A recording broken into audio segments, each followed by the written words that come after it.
In this tutorial, let's learn how to use this subtotal function. So in this data, I have date, data entered by, supervised by, my supplier's name and amount. So I have paid some monies to all these suppliers, and suppliers are sometimes repetitive. But if I want to know the subtotal of the money I paid to each supplier, we can use a function called subtotal.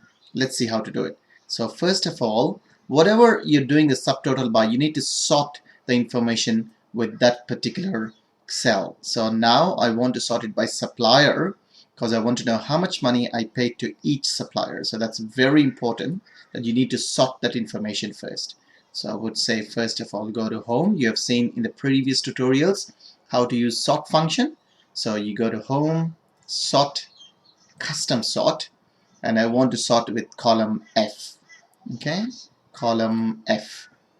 Okay, so there you go. Bank charges, cash purchases, clear bright, filters, there you go. So I got all the suppliers sorted.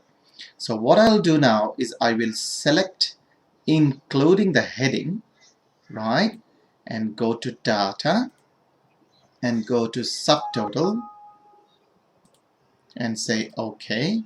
Now what I want is it's asking me at every change in the supplier, okay, I want to use a sum function. You can either use sum, average, count, but this in this example let's use sum function to column G, which is nothing but amount. Because I've selected the headings as well, it'll give me the heading name here, nice and easy.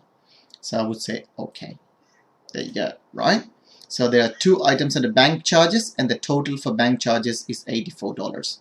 And there are a few items in cash purchases, and the total is $878.